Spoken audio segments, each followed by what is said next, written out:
Hello friends, myself S K Sharma और आप देख रहे हैं YouTube channel learn to do coding.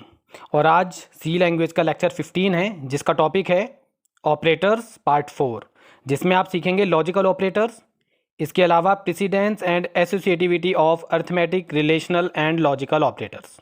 यानी 3 तरह के ऑपरेटर्स हैं, अर्थमेटिक, रिलेशनल और लॉजिकल। इन तीनों की प्रेसिडेंस और एसोसिएटिविटी क्या होती है वो आज हम इस वीडियो में समझेंगे।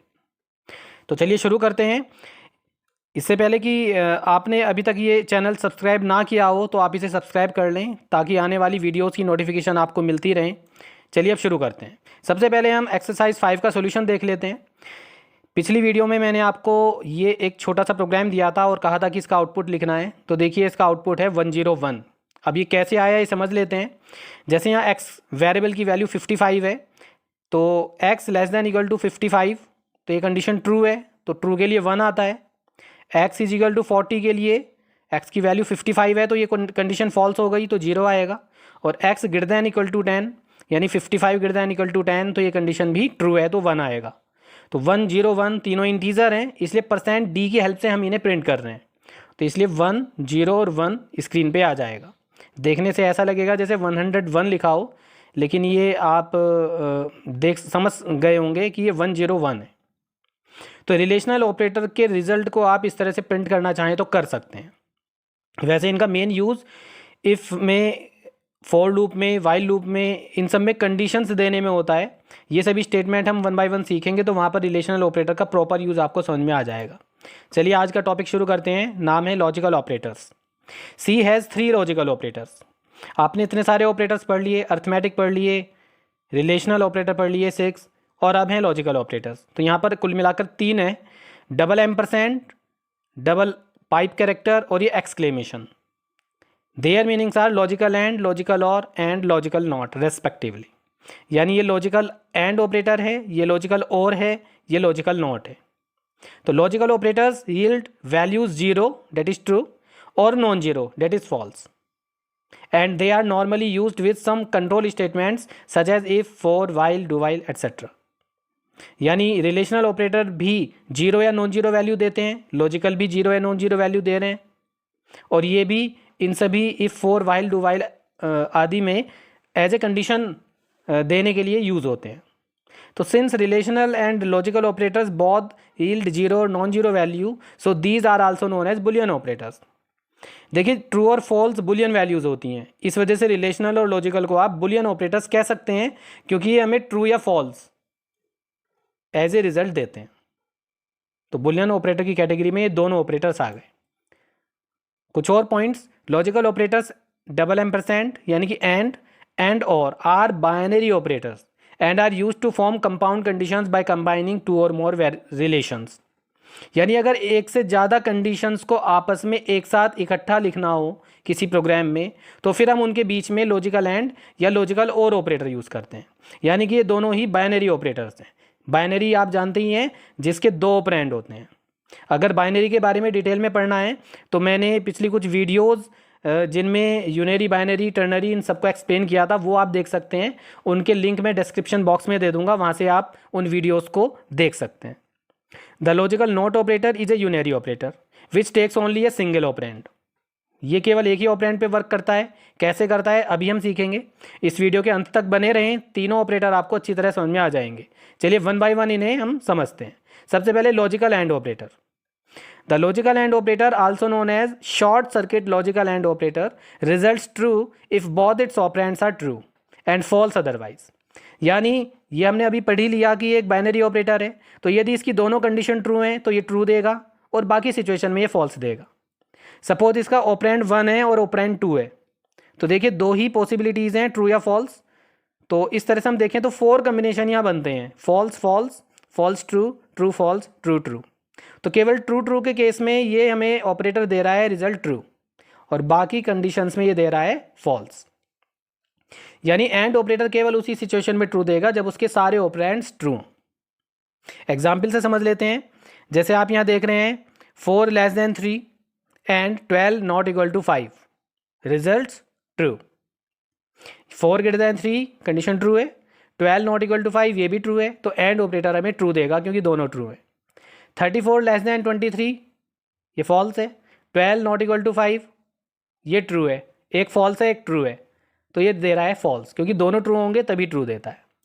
तो आई थिंक आप समझ गए होंगे। चलिए आगे बढ़ते हैं। Logical or operator. The logical or operator also known as short circuit logical or operator results false if both its operands are false and true otherwise. यानी दोनों कंडीशंस फॉल्स होंगी तो ये फॉल्स देगा, और एक भी ट्रू होगी तो ये ट्रू देगा। अगर हम दो या दो से ज़्यादा कंडीशन दे रहे हैं और उनमें से एक भी ट्रू है तो और ऑपरेटर हमें ट्रू देता है। एग्जाम्पल से समझ लेते हैं। जैसे 34 लेस देन 23, कंडीशन फॉल्स है। 12 नॉट इक्वल टू 5, ये कंडीशन ट्रू है। तो बीच में और ऑपरेटर है तो ये हमें देगा यहाँ पर ट्रू। ये गलती से फॉल्स लिखा गया है, ये है ट्रू। 12 ग्रेटर देन 5 ट्रू है। 34 ग्रेटर देन 3 ये भी ट्रू है। 34 लेस देन 35 ये भी ट्रू है। तीनों ही कंडीशन ट्रू हैं तो ये हमें दे रहा है ट्रू। तो आप समझ गए होंगे लॉजिकल और ऑपरेटर। अब चलते हैं not operator. It is a unary operator. This operator reverses the value of its operand. It operates on, यानी जिन वैल्यूज़ पे वर्क करता है उन्हें रिवर्स करने का इसका काम होता है। अगर इसका ऑपरेंड फॉल्स है तो ये ट्रू देता है, और अगर ट्रू है तो ये फॉल्स देता है। एग्जाम्पल से समझते हैं। यह है देखिए नॉट ऑपरेटर। अब यहाँ पर एक पैरेंथेसिस है। पैरेंथेसिस के अंदर 34 less than equal to 11 plus 23 लिखा है। 11 प्लस 23 होता है 34। तो 34 less than equal to 34, condition true है, लेकिन नॉट उसे फॉल्स बना देगा। तो आई थिंक ये समझ में आ गया होगा आपको। अगर अंदर की कंडीशन फॉल्स होती है तो नॉट उसे ट्रू बना देगा। तो ये तो था नॉट ऑपरेटर। लेकिन नॉट ऑपरेटर के केस में एक चीज़ का आपको ध्यान रखना है कि आपको पैरेंथेसिस जरूर यूज़ करने चाहिए। 99% केसेस में नॉट ऑपरेटर के साथ पैरेंथेसिस जरूर आता है। क्या हो अगर पैरेंथेसिस आप भूल जाएं? तो देखिए कोई सिंटेक्स एरर तो आएगी नहीं, लेकिन होगा क्या यहाँ पे? असल में आप यहाँ देख रहे हैं नॉट एक लॉजिकल ऑपरेटर है, लेस देन इक्वल टू एक रिलेशनल ऑपरेटर है, और प्लस एक अर्थमेटिक ऑपरेटर है। और इन तीनों ही ऑपरेटर में नॉट ऑपरेटर की प्रायोरिटी सबसे ज़्यादा होती है। ये चीज़ आपको ध्यान रखनी है। तो अगर इसकी प्रायोरिटी सबसे ज़्यादा होती है तो नॉट ऑपरेटर पहले चलेगा। अब नॉट ऑपरेटर का ऑपरेंड है 34। मैंने आपको बताया था कि नॉन जीरो वैल्यूज ट्रू होती हैं, तो यानी 34 एक तरह से ट्रू को रिप्रेजेंट कर रहा है। तो नॉट 34 ये हमें रिजल्ट देगा फॉल्स, यानी कि जीरो, यानी कि लेस देन इक्वल टू के लेफ्ट में आ गया जीरो। अब लेस देन इक्वल टू और प्लस में प्लस की प्रायोरिटी ज़्यादा है तो पहले प्लस चलेगा। 11 प्लस 23 34 होता है। इधर आया था जीरो और इधर आया 34, तो zero less than equal to 34, condition true, तो इस वजह से ट्रू आ रहा है। तो देखिए आप पैरेंथेसिस यूज़ ना करने के कारण यहाँ फॉल्स आ रहा है और यहाँ ट्रू आ रहा है। तो इसलिए मोस्टली केसेस में पैरेंथेसिस जरूर आते हैं, तो इनका आप ध्यान रखिए। बाकी किसकी प्रायोरिटी ज़्यादा होती है और किसकी कम होती है इसी वीडियो में डिटेल में आपको आगे बताया जाएगा। इस वीडियो के साथ बने रहें। चलिए आगे बढ़ते हैं। Precedence of logical operators. Note that the logical operators and or have lower precedence than relational operators. यहाँ थोड़ा सा रिलेशनल ऑपरेटर से कंपेयर किया हुआ है। रिलेशनल ऑपरेटर की प्रायोरिटी कम होती है, ज़्यादा होती है, और लॉजिकल ऑपरेटर्स की कम होती है। तो इसी वजह से रिलेशनल ऑपरेटर पहले चल रहे हैं और लॉजिकल बाद में। So in the logical expressions, logical expression का मतलब ऐसी एक्सप्रेशन जिनमें लॉजिकल ऑपरेटर यूज़ हो रहे हों। इसी तरह से जिन एक्सप्रेशन में रिलेशनल ऑपरेटर यूज़ होते हैं उन्हें रिलेशनल एक्सप्रेशन कहते हैं। जिन एक्सप्रेशन में अर्थमेटिक ऑपरेटर यूज़ होते हैं उन्हें अर्थमेटिक एक्सप्रेशन कहते हैं। लेकिन एक ही लाइन में अर्थमेटिक, रिलेशनल, लॉजिकल तीनों एक्सप्रेशन भी हो सकती हैं। तो we don't need to enclose the left and right expressions of and or in parenthesis. यानी मोस्टली क्या होता है, हमें इन दोनों ही ऑपरेटर के केस में लेफ्ट और राइट में जो भी एक्सप्रेशन है उन्हें एग्जीक्यूट कराना होता है, बाद में एंड और चलते हैं। एंड और की प्रायोरिटी तो पहले से ही लो है, लोअर प्रेसिडेंस, तो इसलिए आपको कोई पैरेंथेसिस यूज़ करने की ज़रूरत नहीं पड़ेगी। But logical operator not has higher precedence than relational and arithmetic. Relational, arithmetic, यहाँ तक कि जो बाकी दोनों एंड और हैं उनसे सबसे ज़्यादा प्रेसिडेंस लॉजिकल ऑपरेटर की होती है। So in the last example above we need to enclose the expression of this operator in parenthesis to negate it. यही रीज़न है कि हम यहाँ पर पैरेंथेसिस यूज़ कर रहे थे इस एग्जाम्पल में। पैरेंथेसिस यूज़ ना करने का रिजल्ट आप देख ही चुके हैं, तो इस चीज़ का ध्यान रखना है। तो चलिए एक बार फिर और डिटेल में पढ़ लेते हैं। Precedence and associativity of arithmetic, relational and logical operators. Precedence क्या होती है, यहाँ थोड़ी डेफिनेशन आ गई। The sequence of operations in an expression is governed by what is known as precedence or hierarchy of operations. The precedence of an operator determines which operator is an expression is to be used first for the execution execution of operators of equal precedence is left associative. इसका मतलब ये है कि किसी expression में अगर बहुत सारे तरह के ऑपरेटर यूज़ हो रहे हैं तो कौन सा ऑपरेटर पहले चलेगा और कौन सा बाद में, ये प्रेसिडेंस पे डिपेंड करता है। अब किस ऑपरेटर की क्या प्रेसिडेंस होती है ये अभी हम आगे टेबल में देखेंगे, लेकिन उनका क्या होगा जिनकी प्रेसिडेंस सेम है। Execution of operators of equal precedence is left associative. इसका मतलब ये है कि जो ऑपरेटर लेफ्ट साइड में पहले आएगा वो पहले चलेगा, जो राइट में आएगा वो बाद में चलेगा, अगर उनकी प्रायोरिटी यानी कि प्रेसिडेंस सेम। जैसे कि यहाँ पर एक एग्जाम्पल है, ए इज इक्वल टू 5 + 3 - 2। तो in the above statement the operator plus will be evaluated first with result set, क्योंकि प्लस और माइनस की सेम प्रायोरिटी है और असाइनमेंट की सबसे कम होती है। तो अब प्लस माइनस की सेम है तो पहले प्लस चलेगा, 5 + 3 8 आया, फिर माइनस चलेगा, 8 - 2 6 आया, फिर असाइनमेंट चलेगा, 6 ए में असाइन हो जाएगा। तो इस तरह से ऑपरेटर्स जो हैं वो प्रेसिडेंस के अकॉर्डिंग एग्जीक्यूट होते हैं। एक वर्ड और है associativity of an operator may be from left to right or from right to left, यानी किसी भी ऑपरेटर की दो ही तरह की एसोसिएटिविटी होती है। It determines the grouping of operands and operators in an expression with more than one operator of the same precedence. यानी इस चीज़ का की नॉलेज होना भी हमें ज़रूरी है कि लेफ्ट टू राइट चल रहा है कोई ऑपरेटर या राइट टू लेफ्ट। इससे पता लगता है कि ऑपरेटर्स के साथ वाले ऑपरेंड्स कौन से हैं, ये उनकी एसोसिएटिविटी से पता लग जाता है। तो table summarise the rules of precedence and associativity of all arithmetic relational and logical operators available in सी।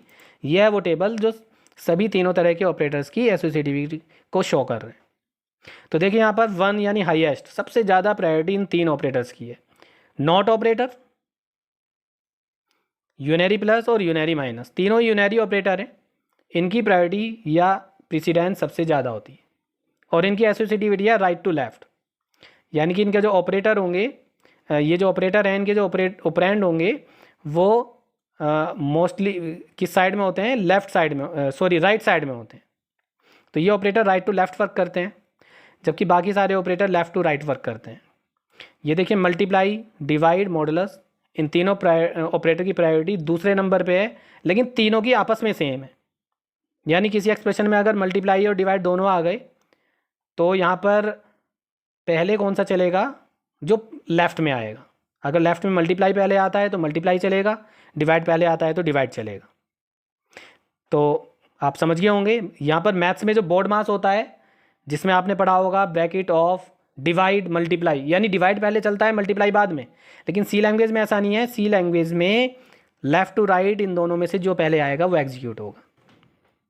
इसी तरह से बाइनरी प्लस और माइनस जो हैं इनकी प्रायोरिटी भी सेम है, सेम लेवल पे हैं दोनों, 3 पे, यानी इन तीनों से इन दोनों की प्रायोरिटी कम है। फिर रिलेशनल ऑपरेटर आ जाते हैं, लेस देन और इक्वल टू, ग्रेटर देन और इक्वल टू, इनकी प्रायोरिटी सेम है। इज इक्वल टू और नॉट इक्वल टू की इन दोनों से ऊपर वालों से कम है। फिर लॉजिकल एंड ऑपरेटर, इसकी प्रायोरिटी ज़्यादा है और लॉजिकल नॉट की कम है। तो अगर किसी एक्सप्रेशन में ये सभी तरह के ऑपरेटर यूज़ होते हैं तो इस प्रेसिडेंस सीक्वेंस के अकॉर्डिंग वो सब एग्जीक्यूट होते हैं। और अगर आपको किसी ऑपरेटर को मान लिया प्लस पहले रन कराना है, मल्टीप्लाई बाद में कराना है, तो उसके लिए पैरेंथेसिस होता है, पैरेंथेसिस के अंदर आप प्लस वाली एक्सप्रेशन ले लें तो वो पहले चलने लगेगी। तो ब्रैकेट्स यहाँ पर बहुत मेजर रोल प्ले करते हैं किसी भी एक्सप्रेशन को सही तरह से एग्जीक्यूट कराने में। चलिए ऐसा करते हैं, इन सब से रिलेटेड एक प्रोग्राम देख लेते हैं, उससे आपको और क्लियर हो जाएगा। जैसे मैंने यहाँ पर ए में 45, बी में 23 और सी लिया, और मैं यहाँ लिख रहा हूँ C is equal to A greater than B and